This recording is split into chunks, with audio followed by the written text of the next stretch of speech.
দেশের কয়েক জেলায় নির্বাচন পরবর্তী সহিংসতার ঘটনা ঘটেছে। এতে বেশ কয়েকজনের হতাহতের খবর পাওয়া গেছে। বাড়িঘরে হামলা, ভাঙচুর, অগ্নিসংযোগ ও লুটপাটও করা হয়েছে। আগুন দেওয়া হয়েছে মোটরসাইকেলে। খবর পেয়ে পরিস্থিতি নিয়ন্ত্রণে কাজ শুরু করে আইনশৃঙ্খলা বাহিনীর সদস্যরা। এদিকে চাঁপাইনবাবগঞ্জে ককটেল তৈরির সময় বিস্ফোরণে প্রাণ গেছে দুজনের। নিউ পন্ড সুপার লাইট জেল নতুন সেরা হায়ামিনো ফর্মুলার সাথে যা দেয় 10x হাইড্রেশন। Miracles happen.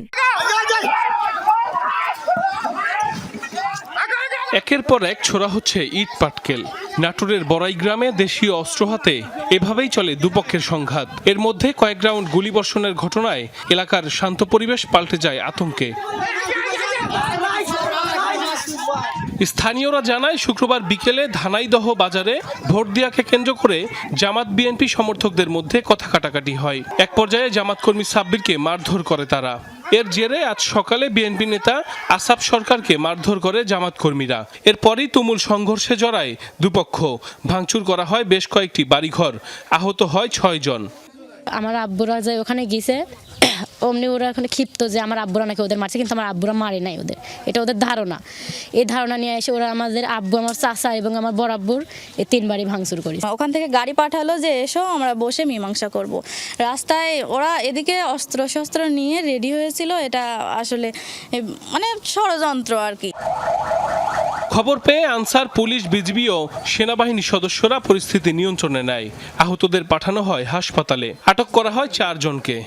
সালিশ বৈঠকে যাওয়ার পথে যেন একজনকে আঘাত করে যে কেউ, এই আঘাতের সংবাদ ছড়িয়ে পড়লে পরবর্তী সময়ে দুই পক্ষ তারা বিবাদে সংঘর্ষে জড়িয়ে পড়ে। যারা দোষী তাদের বিরুদ্ধে আইনানুগ ব্যবস্থা গ্রহণ করার জন্য আমি ইতিমধ্যেই আমাদের আইনশৃঙ্খলা বাহিনীকে নির্দেশনা দিয়েছি।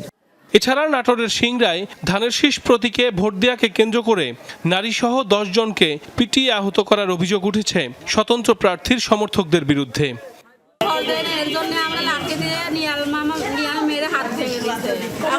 তুমি ধানের শীষে ভোট দিচ্ছেন কি জন্য? আগের ফুলটুল হারাই গেছে, আবার আমাকে কইছে যে 2 দিন গেলে তোমাকে একবারে থুবো না। চাঁপাইনবাবগঞ্জে ককটেল তৈরির সময় বিস্ফোরণে প্রাণ গেছে 2 জনের। পুলিশ জানায়, স্থানীয় মোহাম্মদ কালামের বাড়িতে ককটেল তৈরি করছিল কয়েকজন। হঠাৎই বিস্ফোরণ হলে ঘটনাস্থলেই প্রাণ হারায় আলামিন ও জিহাদ। এ সময় গুরুতর আহত হয় 3 জন। তাদেরকে হাসপাতালে পাঠায় স্থানীয়রা। খবর পেয়ে ঘটনাস্থলে যায় পুলিশ ও বিজিবি। স্থানীয়রা জানায়, বিস্ফোরণে হতাহতরা জুলাই আন্দোলনের আগে আওয়ামী লীগের রাজনীতির সাথে জড়িত ছিল। এই গ্রামে কালামের বাড়িতে একটি একাধিক ককটেল হয়তো বিস্ফোরণ হয়েছে, যে বিস্ফোরণে স্পট ডেতে 2 জন নিহত।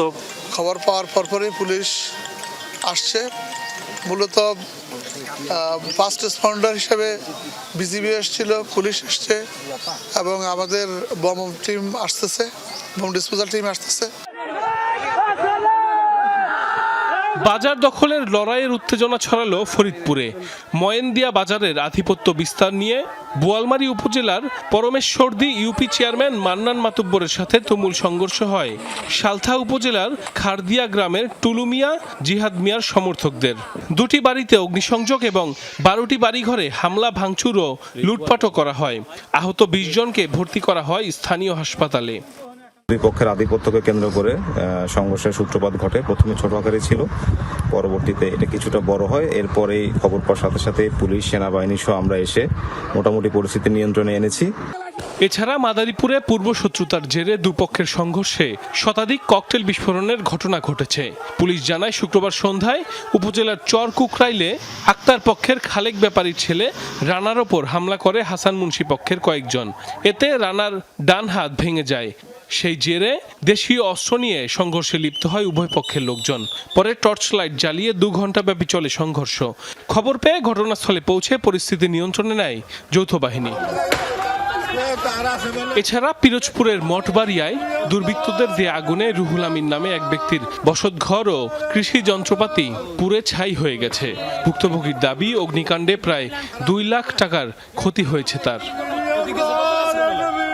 সাইফ আহমেদ, যমুনা নিউজ।